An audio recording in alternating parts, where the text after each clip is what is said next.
아버지의 무덤 앞에 두 아들이 나란히 서 있었습니다.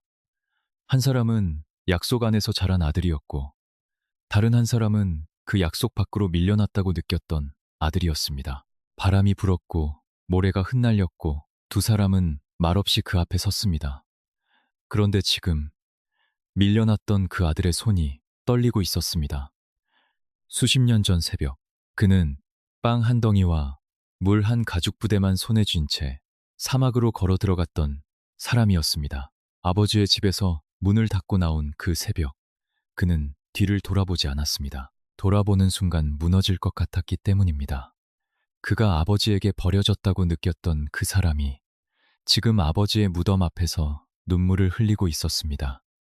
여러분, 저는 오늘 이 질문을 드리고 싶습니다. 그 눈물은 원망의 눈물이었을까요? 아니면 평생 이해할 수 없었던 것들이 비로소 이해되기 시작하는 그 순간의 눈물이었을까요? 성경은 이스마엘을 단순히 버려진 아들로 기록하지 않습니다. 그의 이야기 안에는 우리가 지금까지 미처 보지 못했던 하나님의 손길이 처음부터 끝까지 깊이 새겨져 있습니다. 우리가 광야라고 부르는 그 자리에 이미 하나님의 우물이 준비되어 있었습니다. 우리가 버려졌다고 느끼는 그 순간에도 하나님은 이미 그 이름을 부르고 계셨습니다. 오늘 저는 여러분께 이스마엘의 숨겨진 이야기를 처음부터 끝까지 따라가 보려 합니다. 이 이야기가 단순히 성경 속 먼 옛 이야기가 아니라 지금 여러분의 삶 한가운데를 이야기하고 있다는 것을 알게 되실 겁니다. 살면서 이런 감정을 느껴보신 적 있으십니까? 열심히 기도했는데 응답이 없는 것 같고, 성실하게 살았는데 어딘가에서 계속 밀려나는 것 같고, 하나님이 나만 잊으신 건 아닐까? 혹시 나는 선택받지 못한 사람인 건 아닐까? 다른 사람들은 하나님의 은혜 안에서 잘 살아가는 것처럼 보이는데 나만 이 자리에서 혼자 버티고 있는 것 같은 그 외로움. 저는 이런 감정이 신앙의 실패가 아니라고 생각합니다. 오히려 이 감정이야말로 이스마엘이 사막 한가운데서 느꼈던 바로 그 감정이었습니다. 그리고 놀라운 사실이 있습니다. 하나님은 바로 그 자리에서 이스마엘을 찾아가셨습니다. 오늘 이 이야기를 끝까지 들어주십시오. 모든 것은 한 여인의 절박함에서 시작되었습니다. 까지 아브라함의 아내 사라는 평생 아이를 낳지 못했습니다. 고대 사회에서 이것은 단순한 불행이 아니었습니다. 하나님께 버림받았다는 낙인이었고 그 무게를 날마다 안고 살아야 했습니다. 기다림이 절망이 되고 절망이 죄책감이 되어가던 어느 날 사라는 결단을 내렸습니다. 자신의 이집트 여종 하갈을 아브라함에게 내어주기로 한 것입니다. 저는 이 장면에서 사라를 악인으로 보지 않습니다.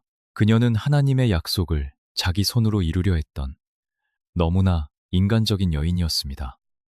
하나님이 응답하지 않으신다고 느낄 때 내 방식으로 먼저 해결하려 했던 한 인간의 이야기였습니다. 여러분도 그런 순간이 있지 않으셨나요?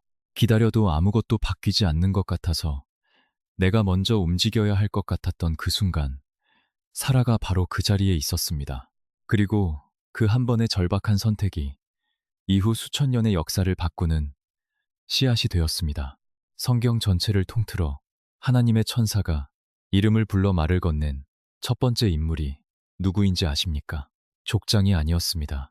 다시, 이름인들아, 이름인들아, 오리언의 선지자가 아니었습니다. 사라의 학대를 견디지 못하고 만삭의 몸으로 사막으로 도망친 여종 하갈이었습니다. 천사가 나타나 물었습니다.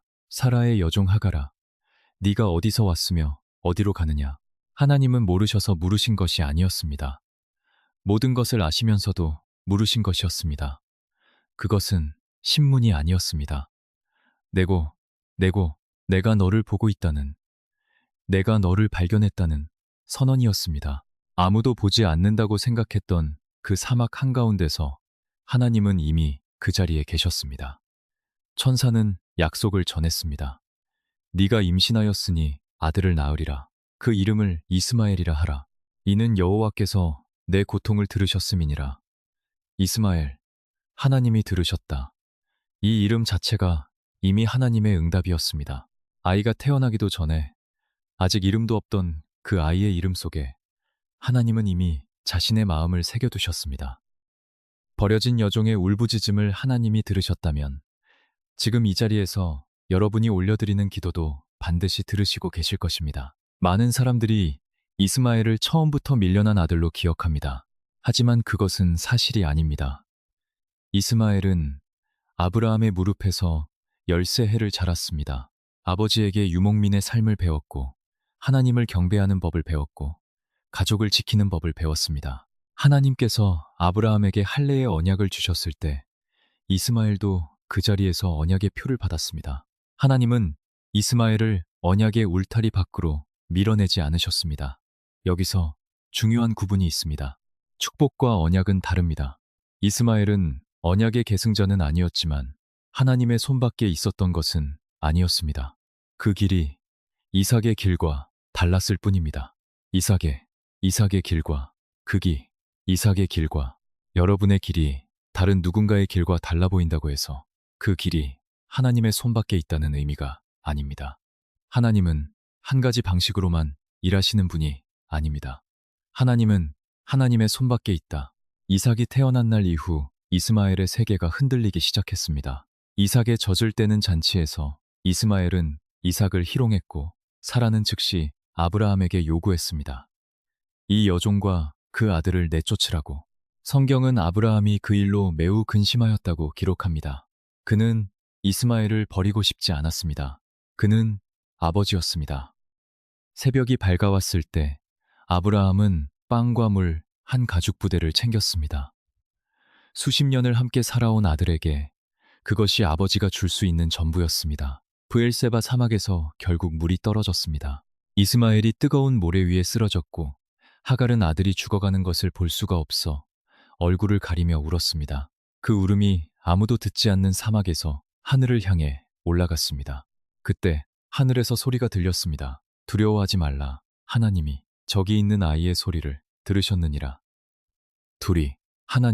하나님이 그때 아이의 소리를 들으셨느니라.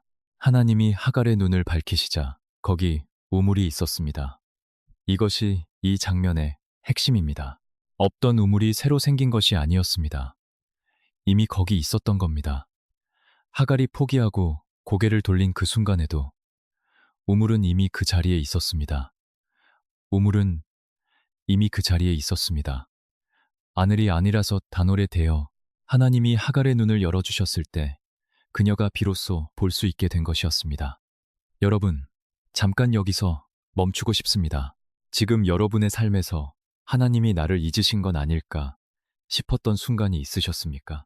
오래 기도했는데 아무 응답도 없는 것 같고, 열심히 살았는데 오히려 더 힘들어지는 것 같고, 약속은 다른 사람에게만 이루어지는 것 같던 그 순간, 이스마엘의 이야기가 바로 그 순간을 살고 있는 여러분에게 말을 건네고 있습니다.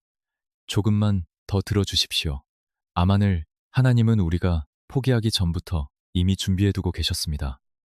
우리 눈이 아직 보지 못하고 있을 뿐입니다. 이스마엘은 그날 이후 다시는 쓰러지지 않았습니다. 광야가 그를 단련시켰고 고난이 그를 빚었습니다. 고난이 그를 빚었습니다. 고난이 그를 빚었습니다. 고난이 그는 탁월한 활잡이가 되었고 바란 광야에 자리를 잡았습니다. 성경은 기록합니다.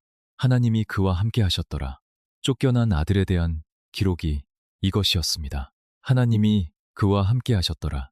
이스마엘에게는 12명의 아들이 태어났고 각자 하나의 부족을 이끄는 족장이 되었습니다. 하나님이 하갈에게 약속하셨던 그 말씀이 광야를 지나며 땅 위에서 현실이 되었습니다. 광야는 그를 무너뜨리지 않았습니다. 광야가 그를 만들었습니다. 아브라함이 세상을 떠나던 날, 성경은 이렇게 기록합니다. 그의 아들 이삭과 이스마엘이 그를 막벨라 굴에 장사하였더니 단 한 문장입니다.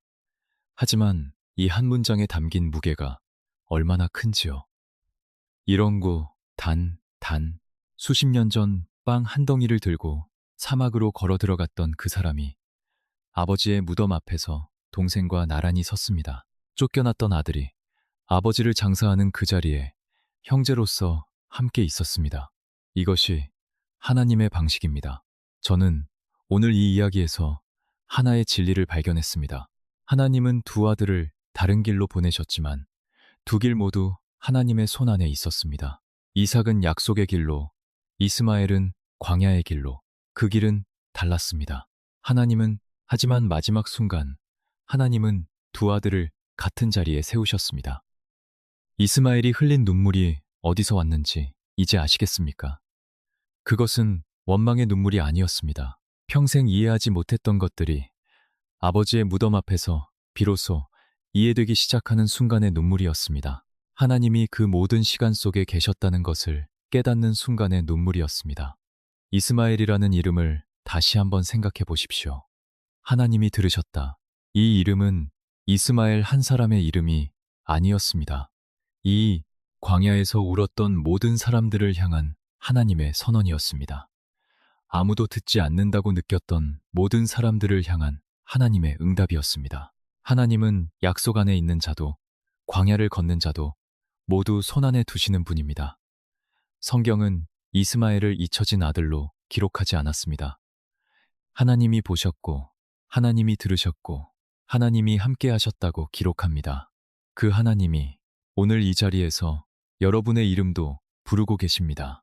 쫓겨난 새벽도, 물이 떨어진 광야도, 아버지의 무덤 앞에서 흘린 눈물도 그 모든 것이 하나님의 손안에 있었습니다. 여러분이 지금 어떤 광야를 걷고 있든 하나님은 이미 그 자리에 우물을 준비해 두셨습니다. 여러분의 눈이 아직 그것을 보지 못하고 있을 뿐입니다. 그런 광야는 끝이 아닙니다. 광야는 시작입니다. 함께 기도하겠습니다. 하나님 아버지, 지금 이 자리에서 이 말씀을 듣고 있는 여러분 한 분, 한 분의 이름을 하나님이 아십니다. 그렇대 오래 기도했는데 응답이 없는 것 같아 지쳐있는 분이 계시다면 하나님, 그분의 눈을 열어주십시오.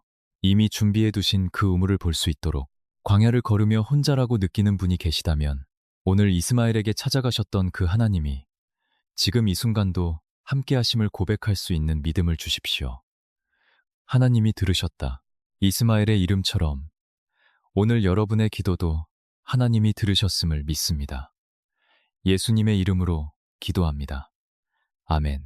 오늘 이스마엘의 이야기가 여러분의 마음에 닿으셨다면 댓글에 아멘 한마디 남겨주십시오. 그 고백이 지금도 광야를 걷고 있는 누군가에게 큰 힘이 될 겁니다. 그리고 여러분이 지금 걷고 있는 광야의 이야기를 댓글로 나눠주십시오. 저는 다음 영상에서 더 깊이 함께 나누겠습니다.